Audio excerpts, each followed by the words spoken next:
Hello everyone, welcome to yet another day in this The Clown Decade, the decade where things are only going to get worse before they get better. And today we are going through the leader of the Tory party's speech over in America for the International Democracy Union Forum. And just straight out of the gate I'm letting you know it's not very good. Hence I want to cover it, but it's still important to cover because at the moment the Tories and Labour in the polls are effectively neck on neck, where Reform are about 5 points behind. This, by the way, is pretty unprecedented when it comes to national polls. We've never had a situation, actually that might not be true, we haven't had a situation since World War II, where effectively you have three major parties, which is three parties over 20%, I mean that's what that means. Hell, collectively they make up over 75% of people's voting intentions, that is three major parties.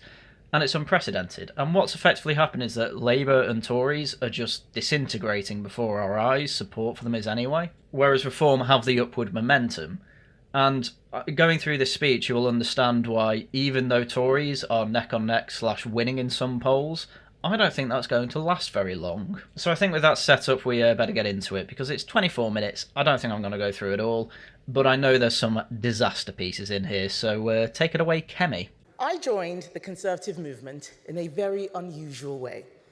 I didn't study politics or government at university. I'm not a lawyer. I'm an engineer. Thank you. I mean, already off to a start with what people basically want to hear. She doesn't come from the typical background of many professional politicians, where they have a background in politics via doing PP at university and going straight into either the civil service or straight into being a paid party staff member. And even I was saying this, and obviously it's turned out not to be quite sunshine and roses like I thought it was, but it was noticed by a lot of people that Kemi Badenoch was a bit like Margaret Thatcher in that she came outside the political field. Margaret Thatcher did chemistry at university and became a researcher for some time before then actually moving on to be a lawyer before then getting into the Conservative Party. And it looked like Kemi Badenoch had gone along a similar route where she did engineering at university to then do actual engineering jobs before then going into politics. Unfortunately, it turns out that actually having the background in law that Margaret Thatcher had would be quite useful. And the problem-solving skills that she will have learned doing her chemistry degree also will have come in useful. And you'd imagine that they'd come in useful with Kemi Badenoch as well. I am yet to actually see any proper evidence of this. I am an engineer. I analyse systems. I like to know how things work, and I love to fix things that are broken. I'm a child of the 80s. I was born in London, but I grew up in Lagos, Nigeria. Thank you, Roxy. Bit of a weird one, this. I mean, everything she's saying about being an engineer I'm totally fine with. But this is an issue that an awful lot of people keep bringing up, and I suppose I should address it too. Yes, she, for all intents and purposes, has said herself that she is a first-generation immigrant, because even though she was born in London, she was taken straight to Nigeria and then effectively hopped between Nigeria and America. And despite all that, in the end, at the age of 16 or 17, I can't remember, ended up staying in England and, well, staying in England for the rest of her life, marrying a Brit, and for an awful lot of people in Britain, they accept her as British. But it is one of these weird grey areas where I think people are finding it strange that you're supposed to be representing Britain. However, you are happy to celebrate with other people that you grew up in Nigeria.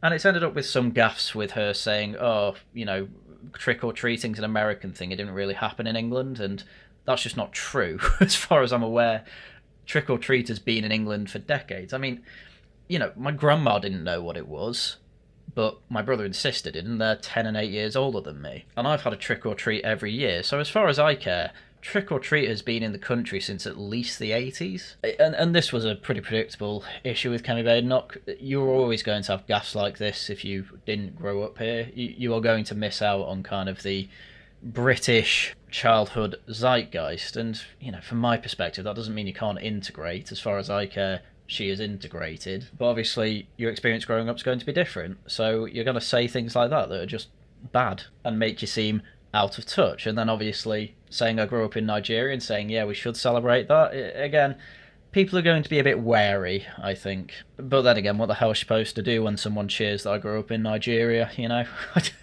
I don't blame her for the reaction. Lagos was a place where almost everything seemed broken. I grew up under a military dictatorship, and I would never have believed that 40 years later, I would be standing here as the leader of the world's most successful political party in the history of Western democracy. Yeah, and from the looks of it, you're overseeing it at one of its most unpopular points. We are seeing the Tory party in a couple of years are probably going to be less popular than Reform. I feel like I can say that with confidence. I wasn't so sure a few weeks ago, but with their momentum up in the polls, with people talking more about Nigel Farage and Reform overtaking Labour than the Tories full stop, all the momentum's there. Hell, the bookies even have Kemi Badenoch and Nigel Farage as neck and neck to be the next Prime Minister. Well, not exactly neck and neck, but pretty close. I'm not being funny, but a 2-to-1 bet compared to a 9-to-4 bet, that's about as close as you could ask for. And then you look even further down, and will Kemi Badenoch be the Conservative leader for the next general election? No is evens. That means that you get no money back if you bet on no. The bookies literally think that Kemi Badenoch's going to be kicked out as leader before the next general election. Again, an awful lot like Rishi Sunak, this looks like someone who has effectively tried to get to the top of the Tory party to effectively show off to friends and family that they made it to the top of the Tory party. The interest in solving Britain's problems, these are clearly secondary because this is how you have started your speech. We lost 2/3 of our members of parliament and polled at a historic low. I'm here to talk about why that happened and why it matters for all of you. I mean, I'm only expecting cope and seethe here, and not only that, I am expecting no mention of the elephant in the room that is Reform. I don't think she's going to mention Reform at all, which I think is a grave, grave mistake. This was a reason that an awful lot of people wanted Jenrick more, because Jenrick seemed to want to make a big umbrella of the right wing and actually work with Reform, and even possibly just invite Nigel Farage over to the Tories. Whether he'd do it or not, I don't know. However, Kemi Badenoch made it clear that effectively she sees Reform as the enemy, which is just such a tactical blunder. I don't know where to go with it. I believe my party lost because it spent a lot of time talking right but governing left. So this is already a tactical blunder. Yes, that is true. But you were part of that problem, which is what Jenrick had on you. Jenrick literally resigned because he found that they were governing too far left. Whereas you carried on with all this, and we have... Reform did that little montage of clips of Kemi Badenoch doing exactly this, talking right and then governing left. Oh, you know, immigration's too high. And then she's in the comments saying, oh, I'm really proud of the fact that I loosened immigration laws and that we have a load more students and people on visas over here. Yeah, that is a problem, but you were a part of the problem. And an awful lot of people realise that. That the greatest trick the devil ever pulled was convincing the world he did not exist. That is the trick that our opponents on the left, whatever you want to call them, communists, socialists, in this country they call them liberals. I don't know why, there is nothing liberal about them. Oh man, you just got to let the term go. You've got to let the term go. The problem with liberalism, and I've covered this in a video before called The Huge Blocker to Debating Liberalism, is that liberalism is effectively 5 different things, and it's entirely dependent on time. Which liberalism you're referring to is entirely down to the time period you're talking about. For instance, liberalism in the 19th century is completely different to liberalism now, but this is the problem.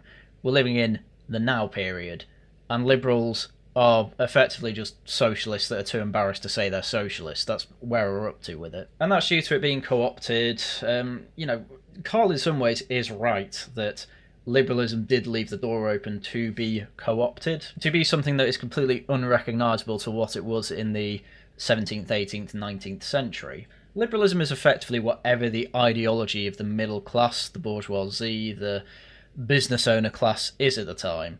Obviously, at this point, that is effectively just wokeness, and there seems to be a civil war about it. And sooner or later, with the tech bros at the vanguard here for some reason, it's probably going to change into something that's a little bit more post-liberal, a little bit more nationalistic, and less about free trade and more about getting us to Mars. So it will probably look completely different in a couple of decades' time, as it is an ever-evolving ideology.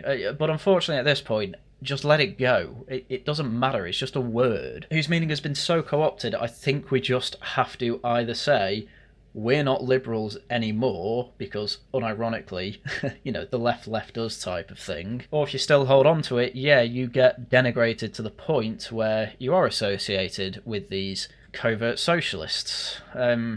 If you're not willing to give up the term, as far as I care, you're probably too willing to allow yourself to be undermined. Anyway, link to that video is in the description. I think it's one of my better ones.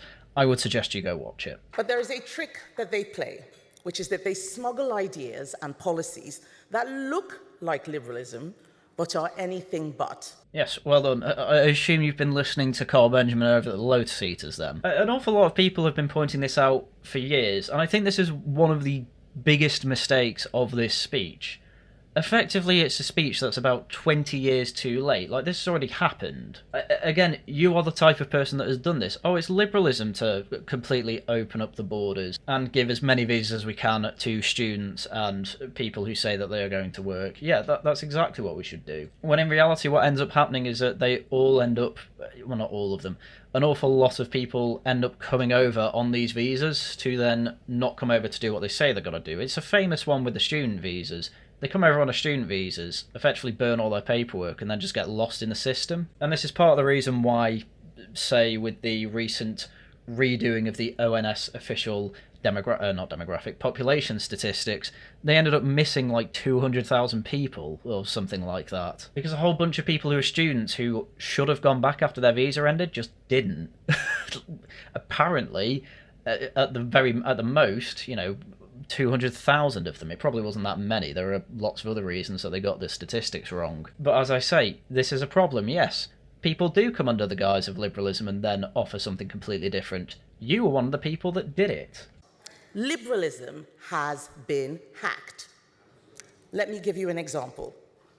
The UK, like many countries, has generous laws to accommodate persecuted people who are seeking asylum. It was reported this year that 1 in 7 asylum seekers who were housed on a barge in southern England were converting to Christianity under the supervision of local church leaders. Yes, and then they'd convert to say, I can't go back to be a Muslim country, and Christians are persecuted all over the world. Yes, that is true. Again, you were in government for 14 years. What did you do about it? This is the problem that the Tories have at the moment, especially under Kemi Badenoch. She keeps saying we need to accept that there are things that we got wrong, but the way this speech is done, she's implying that it was Labour doing all this. That's how it comes across. As far as I care, I don't think any Tory leader is going to do well until they are on their knees grovelling to the voters saying, I am so sorry we screwed things up so much. That's not how Kemi Badenoch's coming across here. When Liz Truss became leader, she effectively said, listen, the Tories, we've got things wrong for years now. We've been following... I know she was focused on economics, but we've been focusing on economic doctrine. Obviously, immigration has been too high. We just want it to be high-skilled people coming over, maybe a few students. We'll get the immigration numbers down. And that was effectively what Liz Truss was saying. Look, not only am I saying that we're going to change things, but we are actually going to change things. And then the Bank of England kicked her out because she got a bit too uppity with the civil service. What Kemi Badenoch's speech so far has been is that, oh, did you know that people say they're liberal and then they're not really liberal? Did you know that happens? Yes, Kemi, I did. I watched you in the House of Commons. And then starts going on about fake asylum seekers, which again, yeah, that is true. That does happen. You were in power for 14 years. You did nothing about it. You need to be apologising for not doing anything, but that isn't how it's coming across. And that is horrific. And it turned out that over many years, we have had very naive church leaders converting people who had no interest in Christianity as a means to circumvent border control. Again, what you have basically just said here is that for 14 years, the Tories were asleep at the wheel while I was in government. Now, I am aware that you were not Home Secretary or Immigration Minister at any point. However, you are in these cabinet meetings where you can bring things like this up. Why are you only bringing this up in a speech now? And worse of all, why are you trying to blame other people for this? You should be closing loopholes where this can happen. you know, you can blame church leaders all you want, and I have my issues with the Church of England and the clergy there, but my God, you know that you have power in government, right? Or at least that's the idea. And this has been your reaction to 14 years of failure. Try and outsource the core of the issues. No, the core of the issues, I'm afraid, start with Parliament. As much as I'm with Liz Truss in that an awful lot of power has been ceded from Parliament to the civil service, an awful lot of that was still done by David Cameron. You know, Blair kickstarted it, sure, a lot of it was done under Blair, but Cameron carried it on, and you did nothing to prepare for the eventual inevitability of Labour getting in and making it worse under Keir Starmer, which is happening now. This is what I mean when I say that liberalism has been hacked. When a system that makes accommodations for the vulnerable is being exploited by opponents of that system, something needs to change. Yeah, it needs to be less liberal, or to be more specific, less fifth wave liberal. If you don't know what that means, watch the video I referenced before. And more second wave liberal, which is the liberalism of the Victorian period, where effectively they felt the government wasn't there to make accommodations for the vulnerable. That was for society at large, a society that was largely Christian and largely charitable. The Victorian era was the era of philanthropists, the era where we decided, you know what is actually the government's job? To end empire-spanning slave trades. That kind of made sense. When it came to island starving, though, that was a massive amount of individual philanthropists and donors. Queen Victoria herself gave the biggest charitable donation ever at the time to the Irish to relieve them of their starvation. And this is how they dealt with the vulnerable. Do it individually, do it with your philanthropy, because odds are you'll do it a hell of a lot more efficiently than the government. Because this is what happens with the government. You end up screwing up incentives, and when the government has to do everything for you, there is absolutely no signal to say this isn't working until basically it's too late. But again, no one's going to take you seriously if you're saying, oh, I'm a classical liberal and things like that, because even that is being taken over by people who are a bit too left-wing and don't realise that it basically means, yeah, there's no actual incentive for the government to help starving people in their country. It's entirely up to individuals, which again is my dream. I do want individuals to help each other and stop other people from starving. That was kind of the whole point in, you know, Jesus' teachings in the Bible. But no, an awful lot of these classical liberals still think it's up to the government to make sure that absolutely no one starves and no harm comes to anyone, which as far as I'm concerned is still fourth wave liberalism, which is still bad. So at this point, because liberalism's so unrecognisable, I don't bother calling myself a classical liberal anymore, even though I probably am accurately a classical liberal. I just don't give myself any of these political labels anymore. Not because I think I'm this type of cool guy where none apply, I just think they all come with way too much stigma where they're more useless than they are useful. And when it comes to actually describing what any of these political labels are, they end up just turning into shopping lists. Again, pretty useless. These aren't features of the system, they are bugs and they need fixing. Well, I mean, you say this, but again, you oversaw it for 14 years, and as far as I care, as much as you were saying it's a problem, you weren't doing anything about it. So at what point does it stop being a bug and being a feature?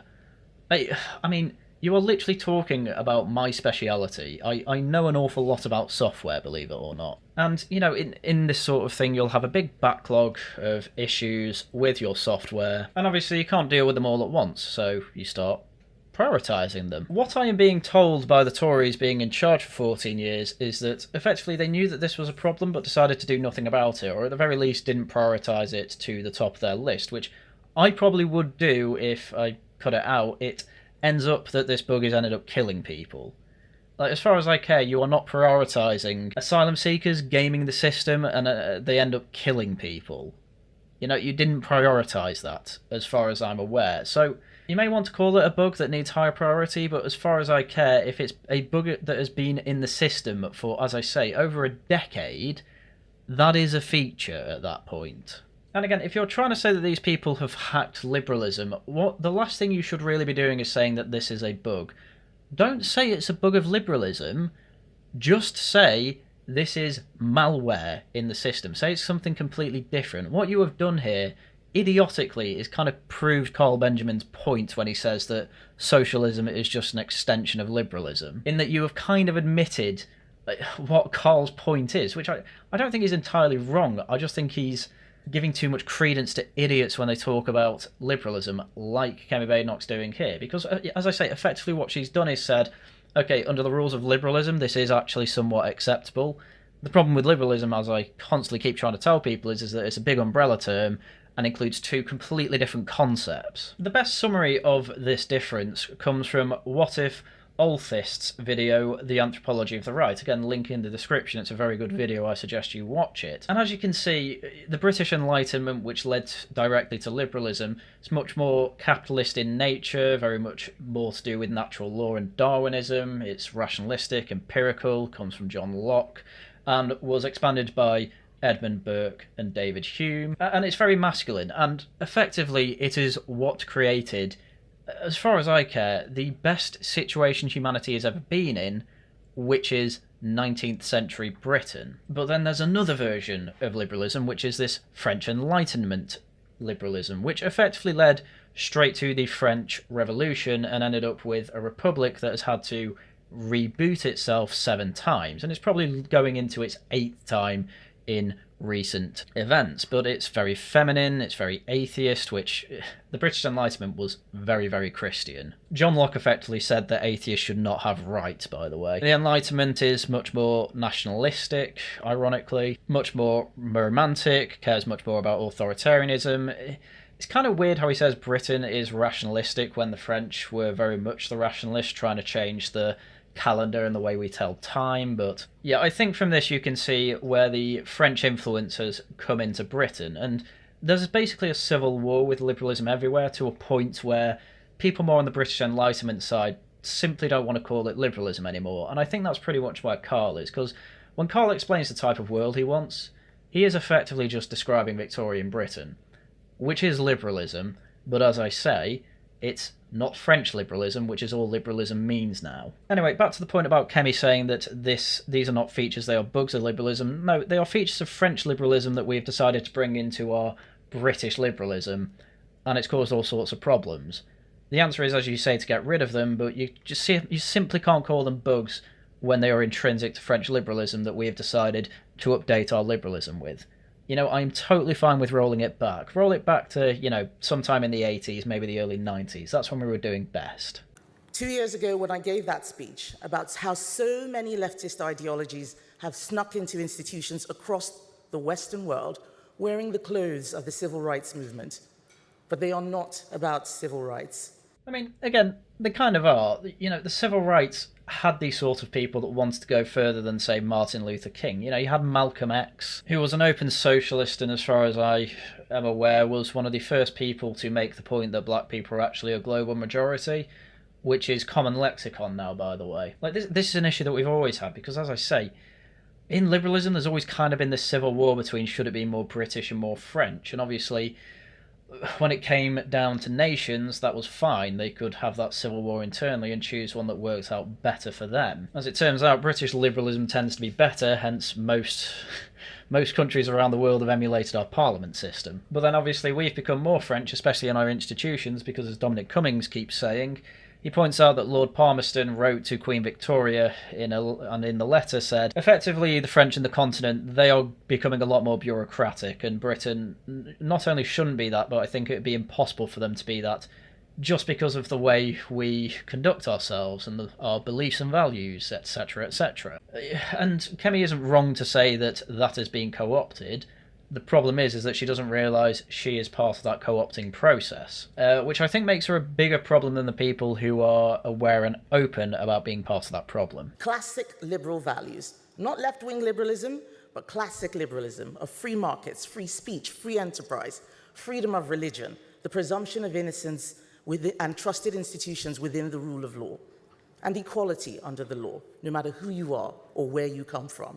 Yeah, again, this is just a platitude. Do you actually understand what all that means? Because even freedom of religion's a bit of an iffy one. You know, it took quite a while for liberal Britain to actually start more and more accepting freedom of religion. Most of our history, and, you know, even the English Civil War, an awful lot of that came down to religious differences. And, there's no one in the mainstream saying that you should be banned from worshipping in your own way. The problem is that people are very much picking and choosing when you're allowed to bring religion into debates. For instance, it wasn't too long ago that in Parliament there was a Muslim MP who effectively said that I want blasphemy laws in the UK, and obviously Starmer didn't say anything, and an awful lot of people on the left just kind of ignored it.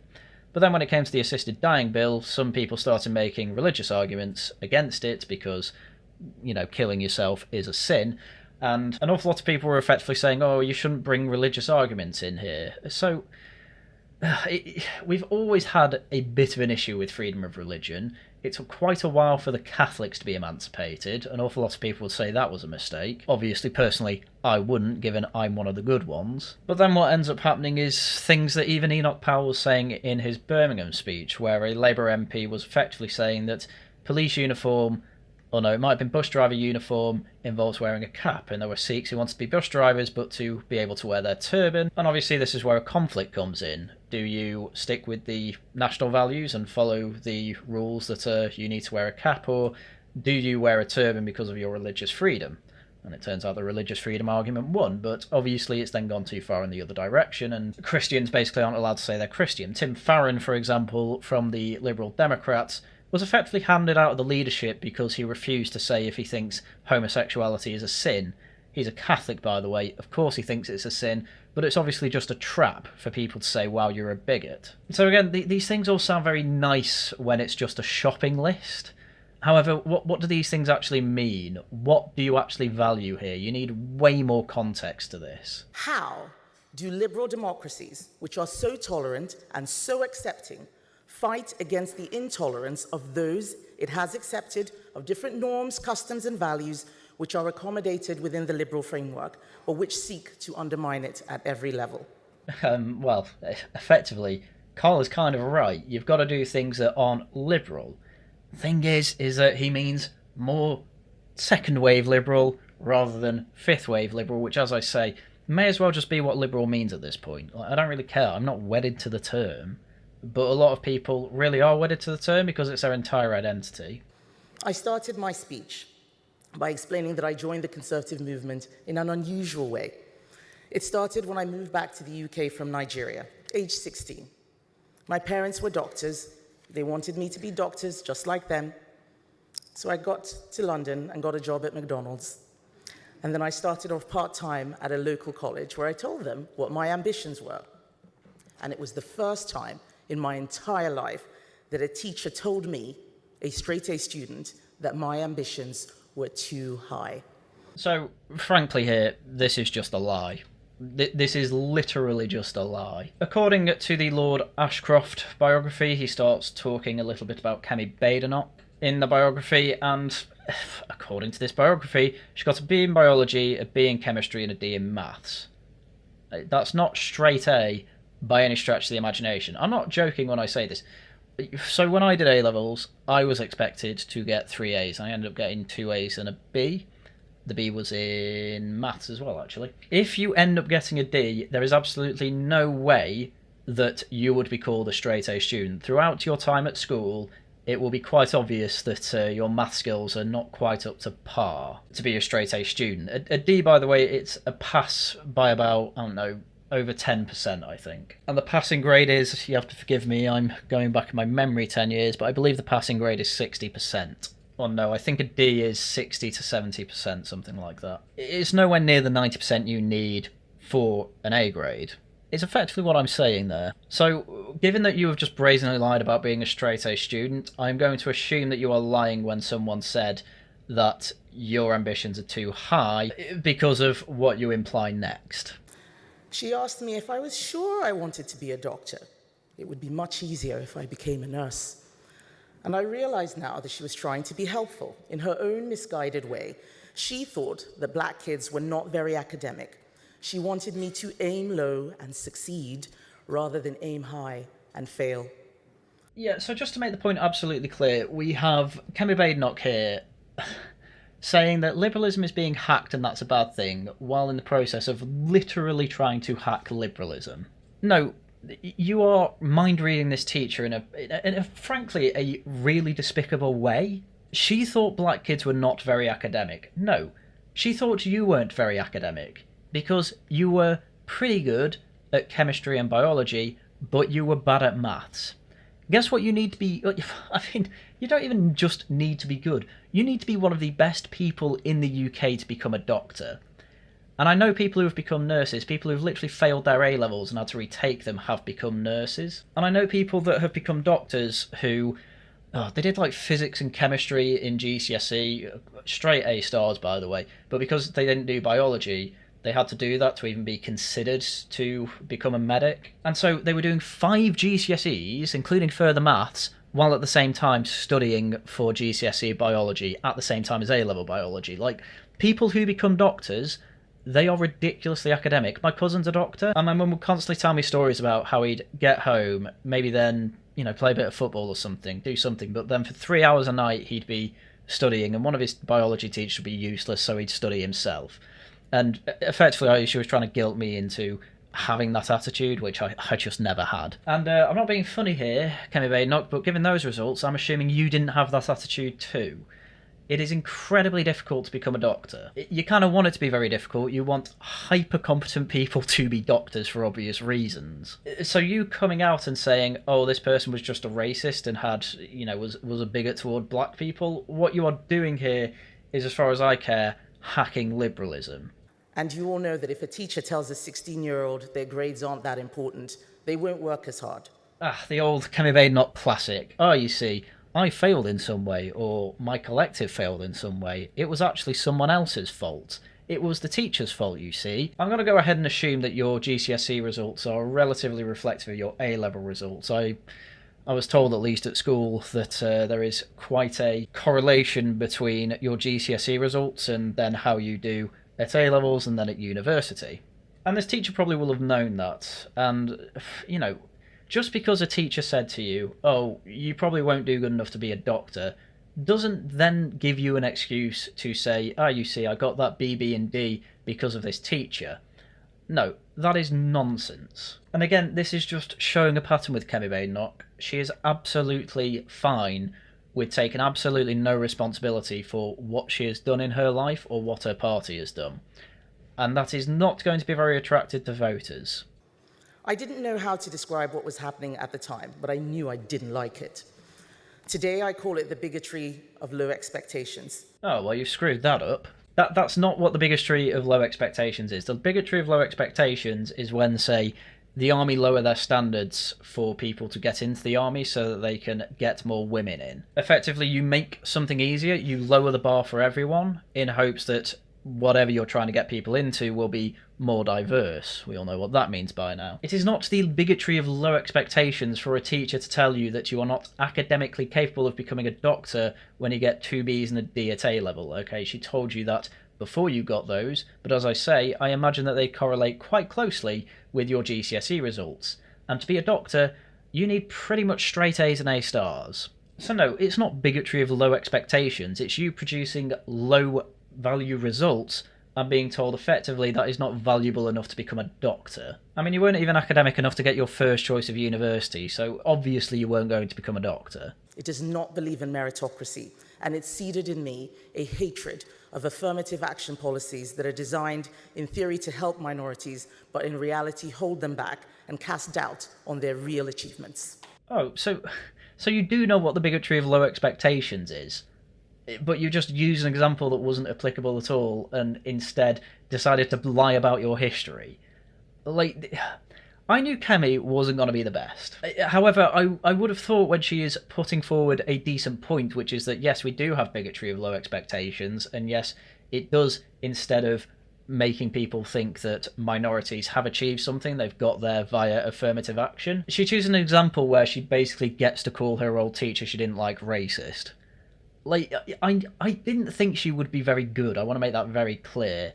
However, I thought on points like this she would be better than this. It's absolutely nuts to me that this is how this speech has gone. I can't believe how bad it is. The truth is that the left are not that interested in ethnic minorities, except as a tool to fight their battles against the right.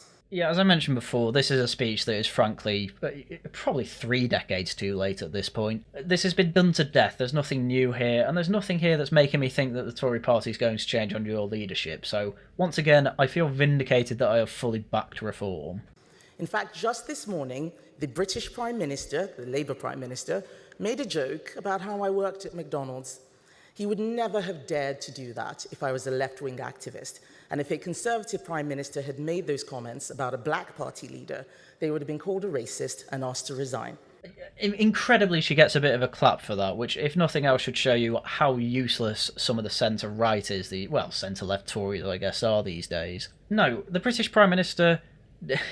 he did not make a joke about how you worked at McDonald's. That is, again, removing the context of what he said. What Starmer said was...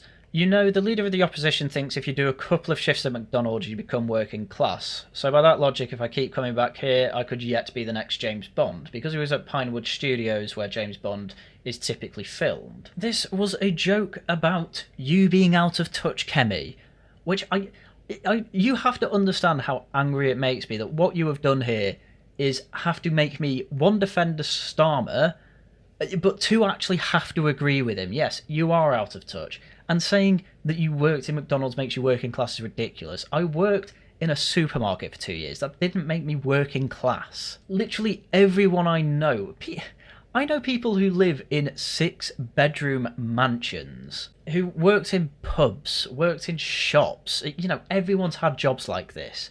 No, you are not working class because you worked at McDonald's for a gap year. That is ridiculous.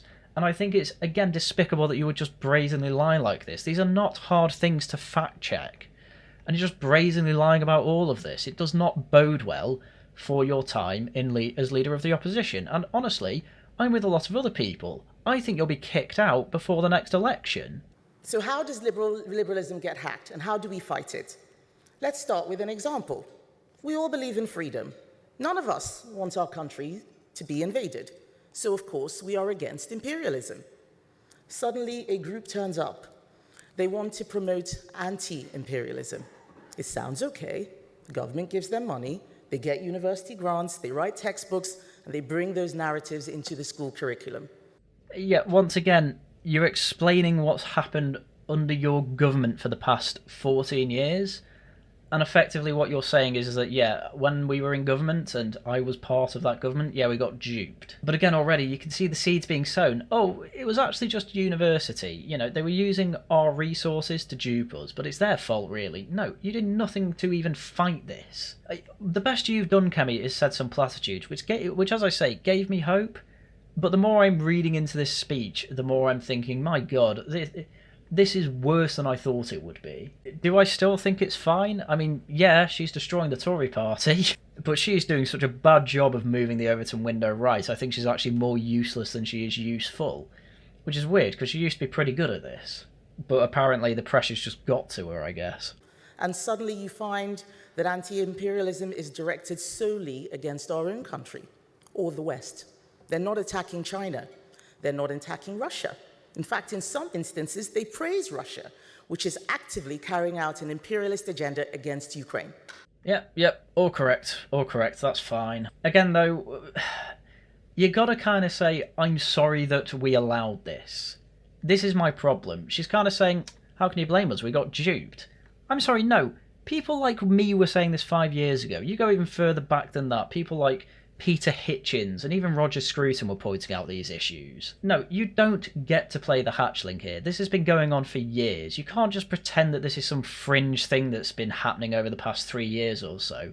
This has been decades of work that you have ignored. I don't buy that you didn't know this was happening. Anyway, she goes through other examples like environmentalism turning into climate cultism, and then feminism was originally just supposed to be, oh, women should be able to vote, and now it's turned into men can get pregnant. Again, that stuff would all be fine, but once again, I expect you to give me a grovelling apology for doing nothing about this despite, again, knowing about it. But that's not what you're doing. No, instead, this is what you say. These problems are not just national, they are international. The European Convention of Human Rights is now interpreted well beyond the intentions of its creators, to a point where nations can no longer arbitrate fairly between citizens. Motions at the UN that would never pass now do so regularly because of the moral cowardice of those who should know better. This is one of the most ironic things I think has come out of this speech. Just to be honest with you, what are you saying here? What are you saying here is that, oh, the ECHR, yeah, it's completely useless. People in charge should know better. Yeah, maybe we should leave it. Again, outsourcing the problems. Oh, it's the UN that's the issue. It's the ECHR that's the issue. You know, these things were good. These things were good. And then they weren't. Because people who should know better didn't do anything. Yeah, like you. Like you who was in government. Like your own government that you worked with. Yeah, I agree. You're a useless person. You are a useless politician. And I am glad that I am getting behind reform. Oh, they're not professional enough. This is what professional politicians look like. They are people that can't take responsibility for anything. They are people who lie through their teeth. The best thing you can say about Kemi is that, oh, at least she's saying stuff that we want to hear. Well, guess what? Starmer's doing that now as well. Ultimately, what's the difference? Even the news agents have effectively said there's basically no difference between Labour and the Tories. That is what they have said. Normies are realising there is basically no difference. There is a uniparty, if you will. And stuff like this where you imply the ECHR doesn't do what it was originally set up to do, and people who should know better are taking advantage of it. Yeah, well, you're not doing anything to stop them, are you? You're not leaving the ECHR. You're not getting rid of the Human Rights Act. No.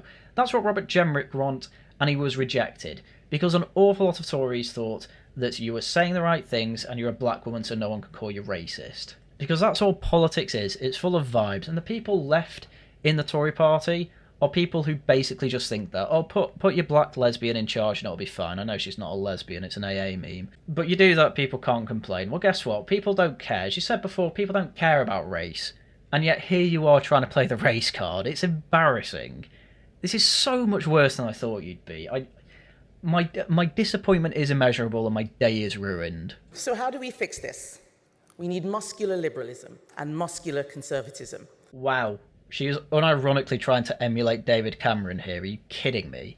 Man, all these problems that I'm saying are fringe, but have been clearly fringe because of leftist liberals who have overtaken and hacked liberalism, they're a massive problem. Well, this is what David Cameron said. We must build stronger societies and stronger identities at home. We need a lot less of the passive tolerance of recent years and much more active muscular liberalism. A passively tolerant society says to its citizens, as long as you obey the law, we will just leave you alone.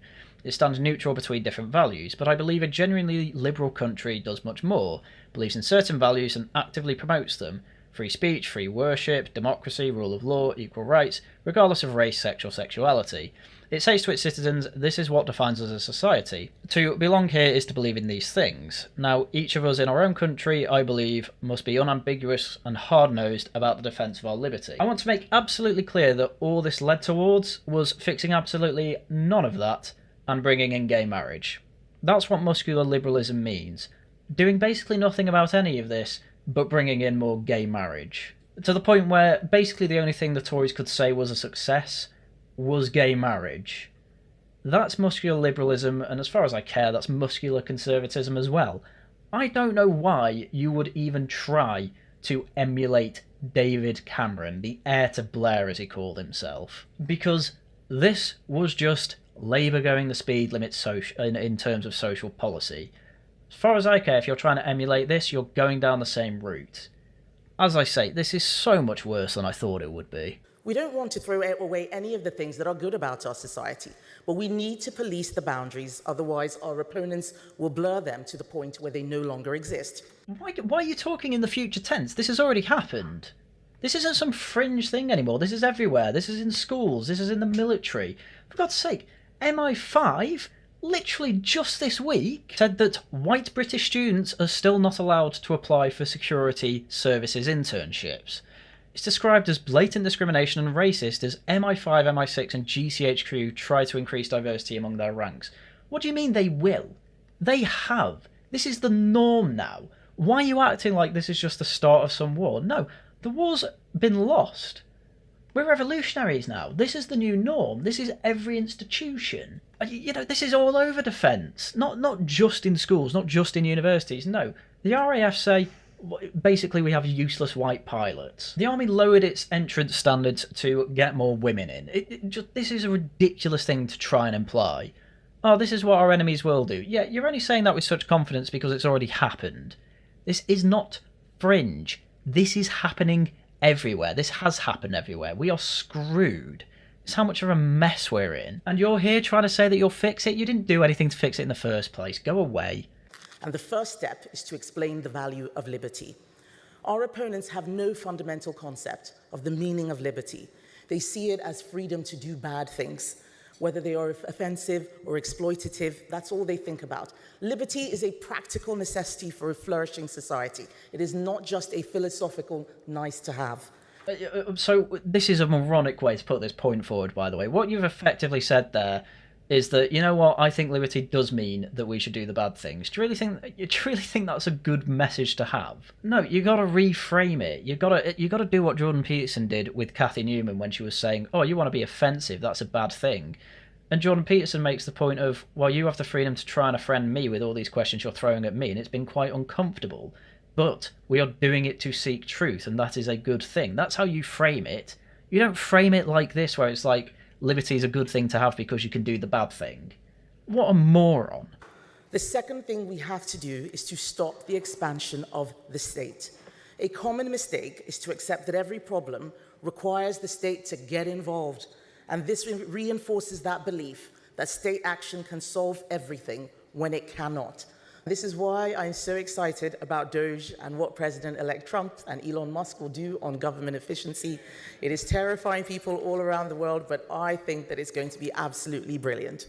Again, platitudes, it's fine, you're over in America, Trump just won, Trump's doing great things, you're always going to say that. Again, her rhetoric is usually quite good. It's been quite bad in this speech, but this is where you make some improvement. And again, in her defence, she did basically say on the campaign trail that she thinks 10% of the civil service deserve to be in jail, which as far as I care is pretty good. I mean, I think it should be close to 50%, but that was probably the place where Kemi Badenoch was harder than Robert Jenrick on, and I am absolutely fine with that. When she goes on about the government being too big, absolutely fine, but that's kind of the basic thing that Tories should think anyway, so she doesn't get particularly many claps for that, but, you know, well done. The third thing we have to do is to stop being afraid to defend our beliefs. Let's stop being shamed into staying quiet.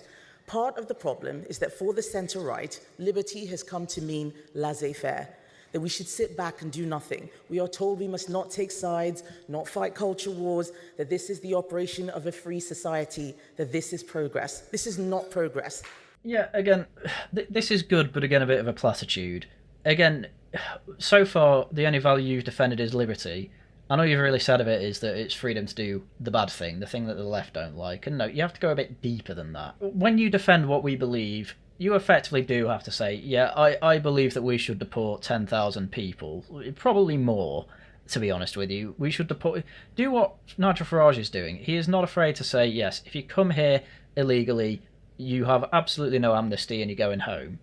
If you're a criminal, you're being deported. That is what he's saying. And I know a lot of people on the right, for some reason, still think that he's not for mass deportation. But if that doesn't mean mass deportation, then I don't really care what you have to say. Anyway, that conversation's been done to death. But this is the thing. Tories just don't believe anything. That's what an awful lot of people on the right have kind of come to understand. David Starkey says it all the time. The whole point of PopCon, I guess the dry side, the dry Tory group, I guess you could call it, they are doing a massive push to actually try and properly say what their values are and push for them.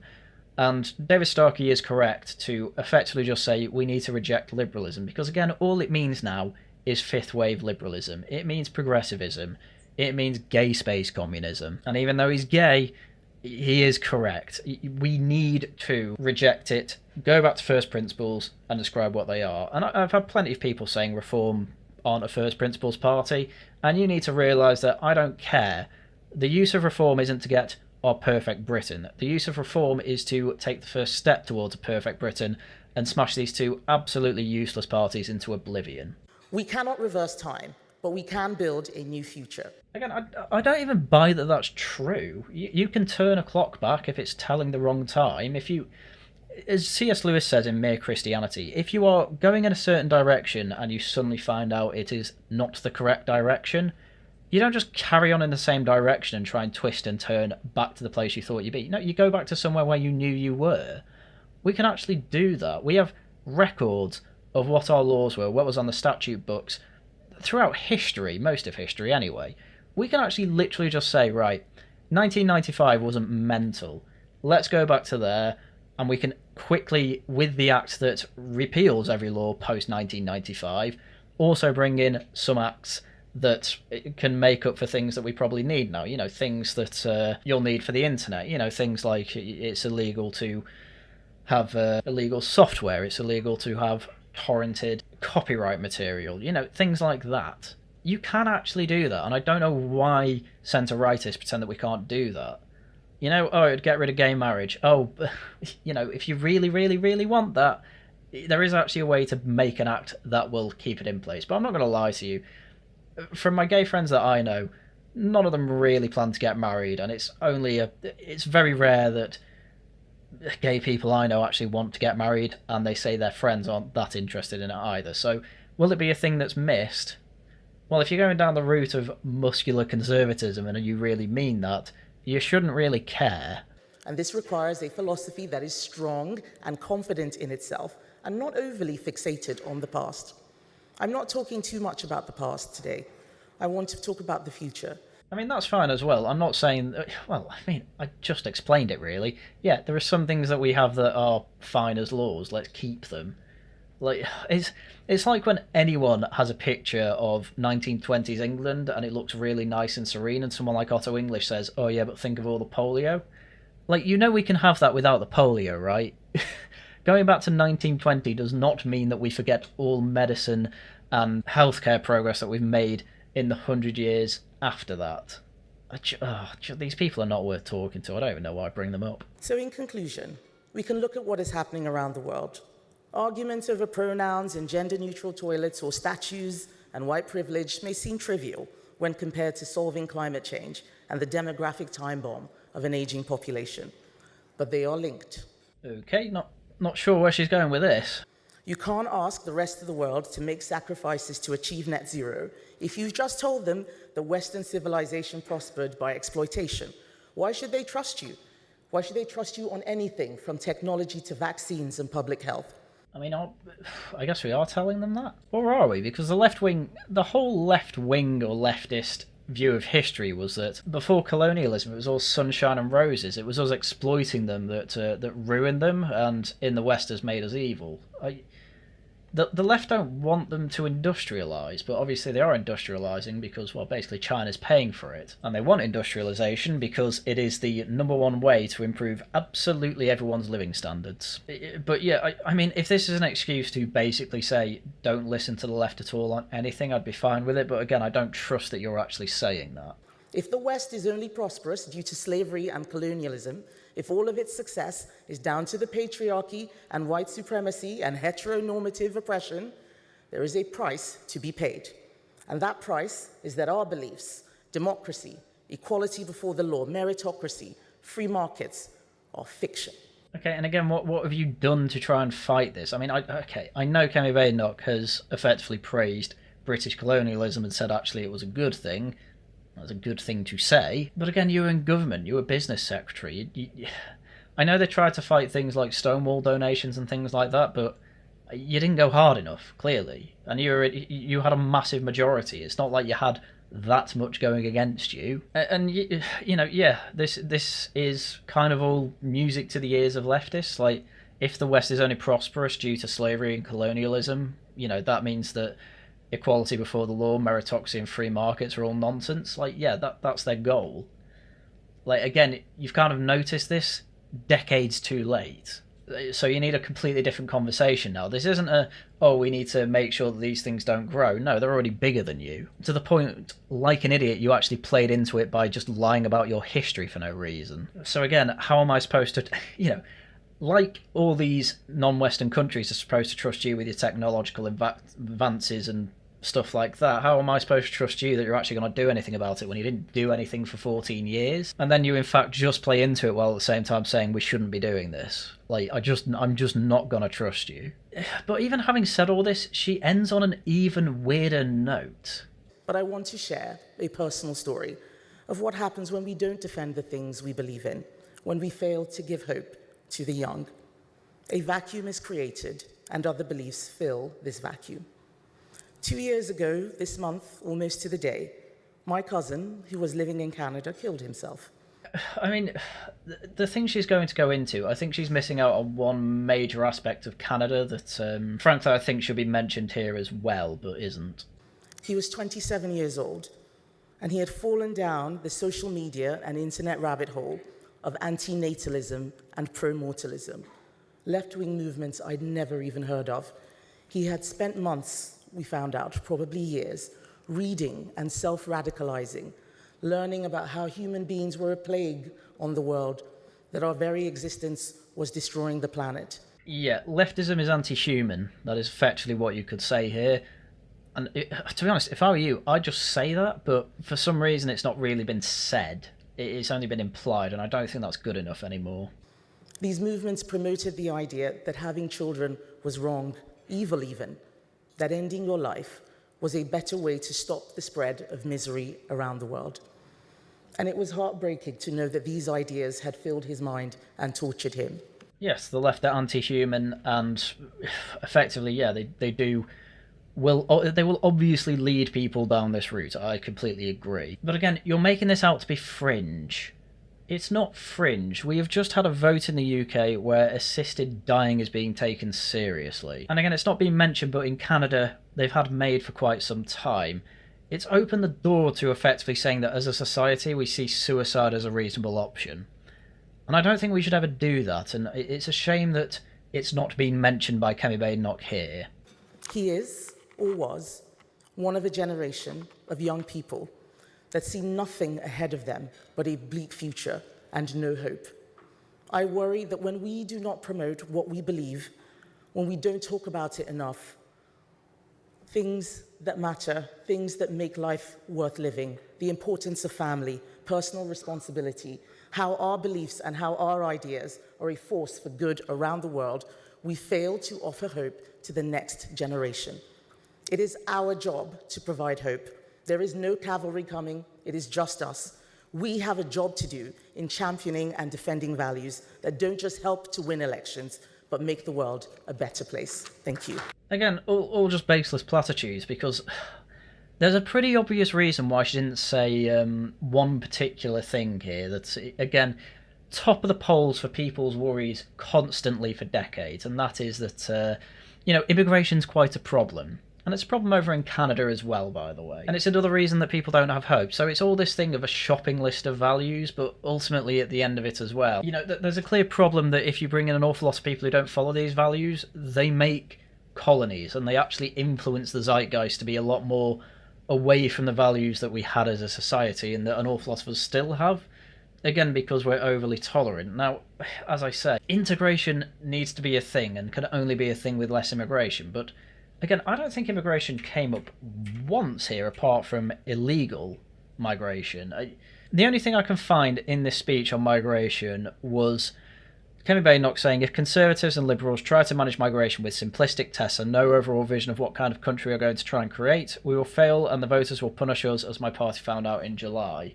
Again, it's not exactly made clear to me what this vision is, beyond they need to agree with this shopping list of values. And again, it all goes quite a bit deeper than that, but it's something I don't think Kemi Badenoch really wants to bring up too much, because obviously she has been the product of our immigration system, and so it's pretty hypocritical of her to criticise it to any large extent. I suppose we can say that this was an advantage of Jenrick, who is not the result of an immigration system, and so has less personal value put into it. So I guess, great Tories, what you've done here is rejected one of the biggest issues that the British people find that they have in the UK at the moment, in favour of having one of the flimsiest, but they can't play the racist card on her shields that I've ever seen. And in fact, what you've ended up doing is actually had someone who played the race card more than said they can't use the race card here, or used her race as a shield here. So I guess well done. What you've decided to do is commit electoral suicide, so well done. But as I say, that's why I am fully on Reform's side. So yeah, as it turns out, my video saying Kemi Badenoch will be fine, turns out probably she won't be as fine as I thought. There was some good stuff in there, but it was mostly just utter dross and platitudes. Which, to be fair, it's slightly worse than what I was expecting. So I'm disappointed but not surprised, I think is where I've landed on. But I'm fully back in reform anyway, so none of this even really matters to me. Beyond pointing out that it's a bit of a shame that one of our longest political party and institutions is currently committing Sudoku, so I think that is where I will leave it. So, with that is everything I had for you for today. Please do, if you enjoyed it, subscribe, become a channel member, send super chats, super thanks, all good stuff for keeping the channel going. Over on the Worcester Club tonight, we will be doing the next episode of the Antiquity stream, where we will be carrying on with the Peloponnesian War, and then tomorrow we are doing Tosh Talks, where we are talking about one, are the right winning, and two, are the online right just eternally defeatist. Needless to say, it will be another episode of me commenting an awful lot on, especially Connor Tomlinson, but obviously also people on the online right who just seem to be addicted to losing. So catch us there tomorrow. Right, with that's everything I had for you for today. So once again, thank you very much for watching, and until next time, goodbye.